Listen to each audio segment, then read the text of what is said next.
Monsieur le ministre de l'Action publique, de la fonction publique et de la simplification, Madame la ministre déléguée chargée de la ville, Madame la sous-préfète, Monsieur le directeur général, Monsieur le directeur, Mesdames et Messieurs, en vos titres et qualités, Mesdames et Messieurs les exposants et visiteurs de ce salon. C'est un plaisir et un honneur pour moi que de vous accueillir sur le campus de l'Université Paris-Nanterre pour l'édition 2025 du salon « Choisir le service public ». Je salue et je remercie l'ensemble des équipes de la DGAFP et de l'université qui se sont mobilisées pour la préparation, l'organisation et le bon déroulement du salon. Accueillir le salon est une marque de confiance qui nous honore et dont je vous remercie au nom de l'université. J'ai une pensée particulière pour Nathalie Collin, ancienne directrice générale de la fonction publique, qui nous a fait cette proposition initiale et que nous avons acceptée avec joie. C'est aussi une marque de reconnaissance du rôle clé que l'Université Paris-Nanterre joue comme institution phare du service public d'enseignement supérieur et de recherche. Reconnue pour l'excellence de nos formations et de notre recherche au niveau local, national et international, nous sommes une université inscrite dans notre territoire, ouverte sur de nombreux partenariats académiques, institutionnels, socio-économiques, culturels, territoriaux. Dans cette belle université que j'ai l'honneur de présider, nous parlons souvent de communauté. Nous sommes fiers d'accueillir chaque année environ 35 000 étudiants et d'être une communauté de 2400 personnels, enseignants-chercheurs, enseignants, chercheurs, personnel administratif, technique et de bibliothèque, titulaires ou contractuels, unis, au-delà de la diversité de nos différences, autour de valeurs communes. L'engagement fort pour nos missions de service public, de formation, de recherche, de responsabilité sociétale, l'ouverture sur notre environnement et nos partenariats, l'égalité des chances, la défense des libertés académiques, l'attention au parcours professionnel des uns et des autres, quel que soit leur statut, l'attention solidaire aux plus fragiles aussi. Chaque jour, par leur action et dans leurs fonctions respectives, les personnels de l'université incarnent ces valeurs qui sont au cœur de nos missions publiques. Je tiens ici à leur rendre hommage. Ils nous montrent ce que veut dire concrètement choisir le service public.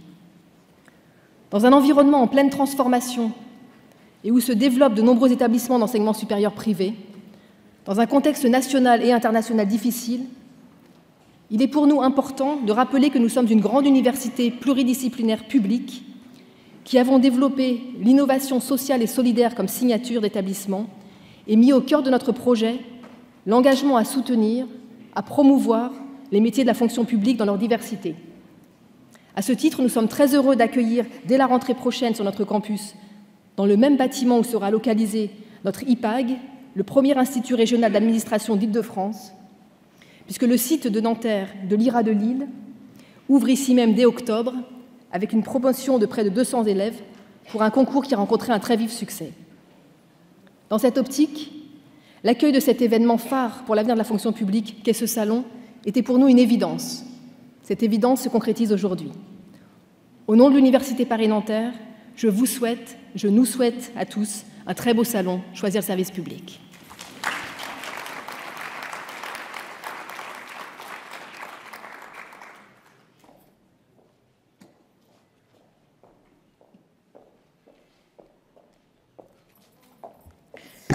Cher Laurent Marcangeli, Monsieur le ministre, chère Madame la Présidente, cher Monsieur le Directeur Général, je voulais vous remercier très chaleureusement et surtout remercier mon collègue Laurent Marcangeli qui m'a convié pour ouvrir ce salon, choisir les services publics à ses côtés.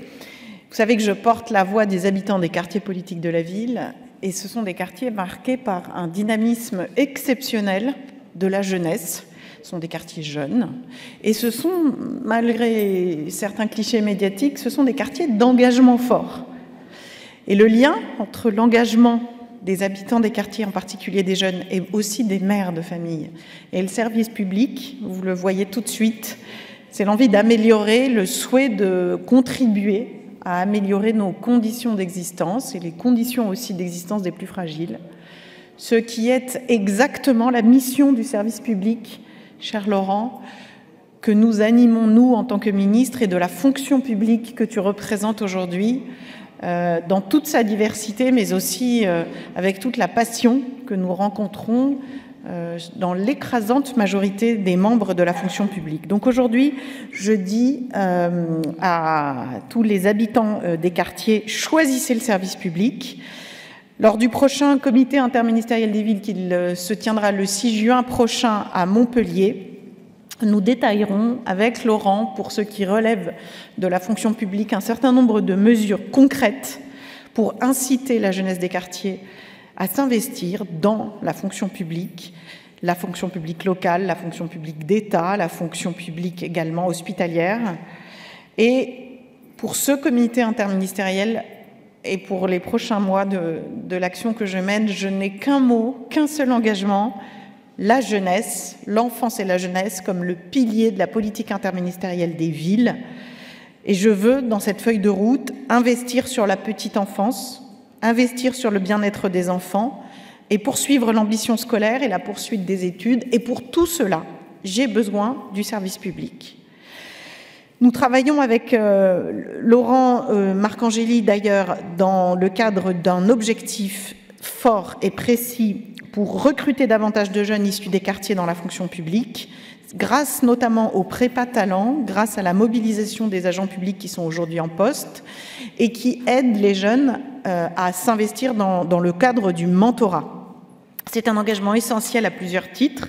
D'abord parce qu'il est urgent de rétablir l'égalité des chances partout sur le territoire de la République. Ensuite, parce que la fonction publique doit retrouver à tous les niveaux la vocation méritocratique qui est la sienne, grâce à laquelle de très beaux parcours de vie peuvent aujourd'hui encore se déployer, et grâce au concours, et notamment le concours interne, qui porte une promesse d'égalité et de promotion sociale, parce qu'il est conçu comme un instrument de sélection par le mérite, à rebours des logiques d'héritage ou des logiques de cooptation.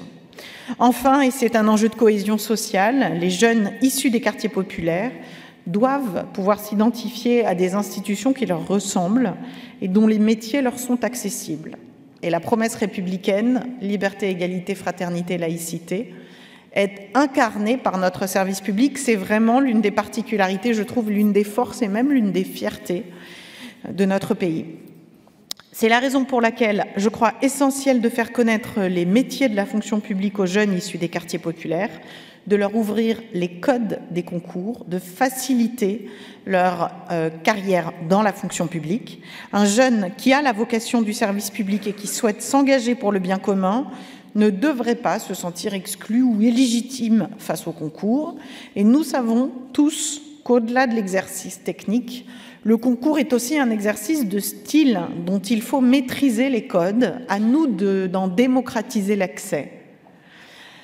Avec Laurent Marcangeli, nous travaillons donc étroitement en ce sens et nous aurons l'occasion de préciser ces annonces ensemble, de préciser par quel type de mesures concrètes nous voulons augmenter la part des jeunes issus des quartiers politiques de la ville aux classes prépa talent, parce que c'est un modèle auquel nous croyons beaucoup, mais c'est aussi un modèle qui doit être renforcé. Donc notre objectif sera d'aller chercher les jeunes lycéens dans les quartiers populaires.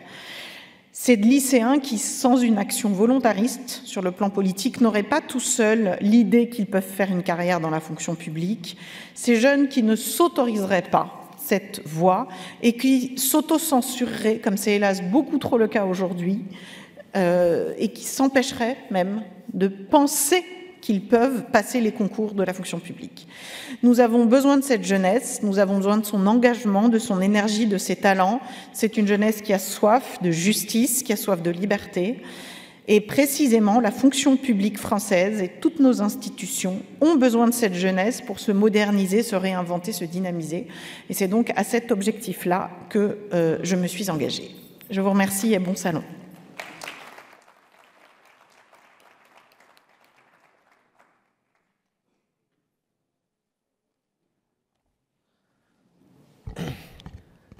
Madame la ministre, chère Juliette, Madame la sous-préfète, Madame la présidente de l'Université de Nanterre, Monsieur le directeur, chers professionnels, chers agents, chères étudiantes et chers étudiants, Mesdames et Messieurs, en vos grades et qualités, Quand le capitaine d'un bateau prend la mer, il ne peut indéfiniment détourner les yeux de la météo. Il peut pendant un temps ignorer les nuages, mais tôt ou tard, la tempête éclate et l'anier ne l'empêchera jamais de souffler. Il en va de même pour l'action publique en général et pour le ministère que j'ai l'honneur d'occuper en particulier, car être ministre, et notamment de la fonction publique, c'est nous amener à regarder les choses en face. Je me présente donc ce matin à l'ouverture de ce salon avec lucidité, avec humilité, mais surtout avec détermination. Les combats, ces combats, je suis prêt à les mener à vos côtés. Si nous sommes réunis aujourd'hui à l'Université Paris-Nanterre, c'est parce que j'ai la chance et l'honneur d'ouvrir le salon « Choisir le service public », la 3e édition de ce grand rendez-vous consacré à l'emploi public. Je tiens d'abord à adresser mes remerciements les plus chaleureux à la présidente de l'Université de Paris-Nanterre. Nous sommes bien accueillis aujourd'hui au sein de cette belle université et je tiens vraiment à saluer sa présence et son soutien. Cette année encore, ce rendez-vous sera, à n'en pas douter, un véritable succès. Employeurs publics, agents, associations et étudiants, vous êtes toujours plus nombreux à répondre présent et je sais que ce n'est pas le fruit du hasard. Ce succès, d'ailleurs, nous le mesurons concrètement chaque année. Il nous faut pousser les murs et trouver des espaces plus grands pour accueillir plus de monde, plus d'envie et plus d'engagement. De 50 employeurs lors de la première édition, nous sommes passés à près de 100 recruteurs aujourd'hui. Et ce ne sont pas moins de 7000 visiteurs, monsieur le directeur, qui sont attendus cette année. Par ailleurs, en réponse à vos attentes et grâce à l'engagement sans faille des équipes de la Direction générale de l'administration et de la fonction publique, que je veux bien entendu saluer, l'offre de services s'est étoffée. Cette année, vous pouvez échanger directement avec des conseillers carrières, des spécialistes du recrutement et participer à de nombreuses tables rondes. C'est une preuve concrète. Nous ne nous contentons pas d'écouter, mais nous agissons. En somme, cette édition promet d'être un réel plébiscite pour la fonction publique, une démonstration que lorsque l'État agit pour redonner du sens à ses métiers, la réponse est là. Derrière ces chiffres, il y a une dynamique puissante, et c'est à nous, responsables publics, d'y répondre par des actes forts. Car si nous sommes réunis aujourd'hui, si ce rendez-vous existe, c'est parce que l'État est le premier employeur et recruteur en France.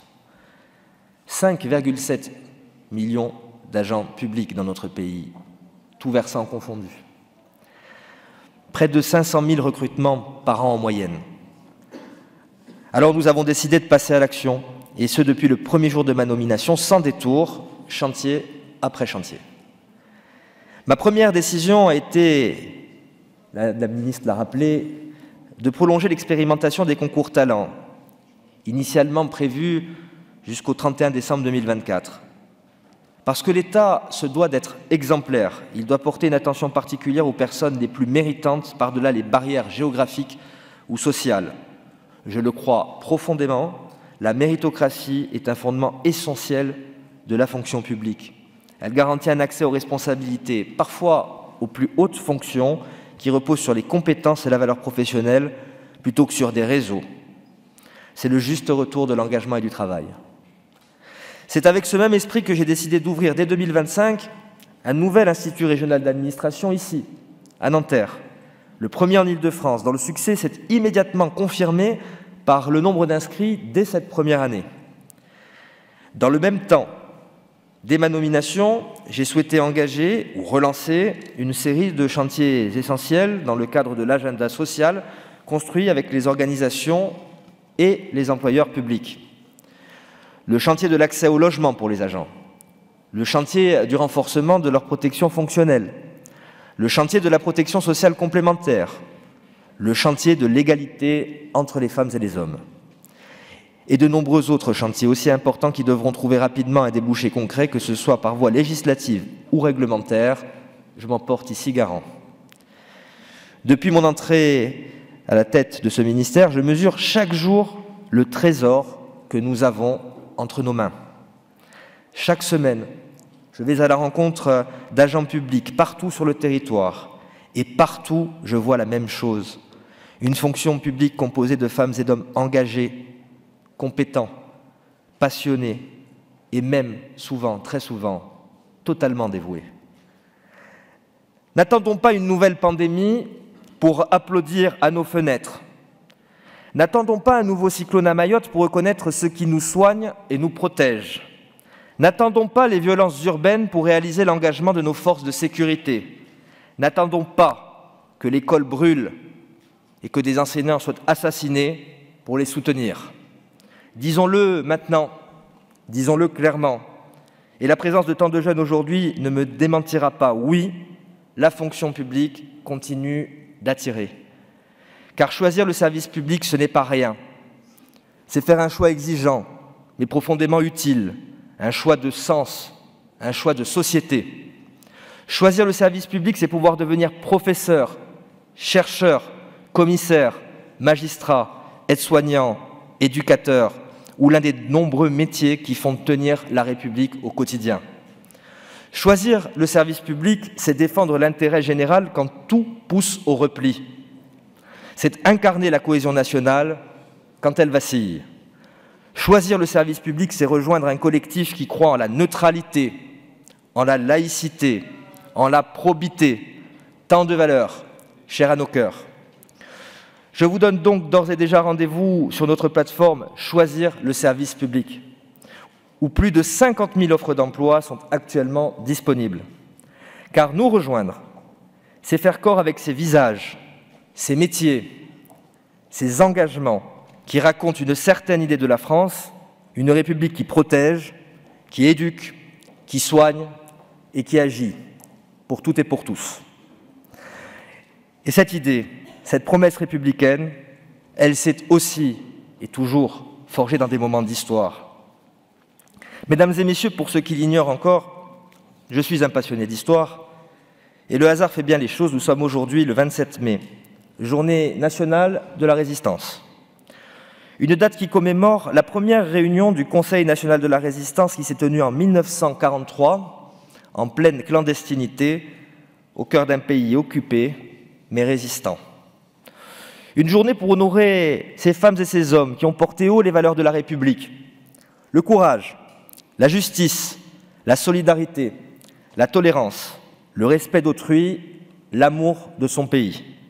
En ces temps marqués par des tensions internationales, des bouleversements climatiques et démographiques, où nos équilibres sociétaux sont fragilisés et nos sociétés mises à rude épreuve, j'aime rappeler que le service public reste l'un des piliers essentiels de notre vivre ensemble. Par ses valeurs de résilience, de solidarité et de cohésion, il se dresse comme un rempart contre le délitement de nos démocraties. Choisir le service public, c'est aussi s'engager pleinement dans les grandes mutations de notre société. En plus de la fonction publique, j'ai la responsabilité de l'action publique et de la simplification, un rôle clé pour impulser une transformation ambitieuse et interministérielle de l'État. Cette modernisation du pays, nous ne la ferons pas seuls. Elle se bâtira avec vous, grâce à vous. Je tiens à remercier chaleureusement toutes les personnes mobilisées pour faire ensemble que ce rendez-vous soit une réussite. Vous êtes les meilleurs ambassadeurs d'un service public exigeant, innovant et moderne. Je vous souhaite à chacun et à chacune une journée riche en découvertes, en rencontres et, je l'espère, en engagement. Bon salon à tous. Je vous remercie.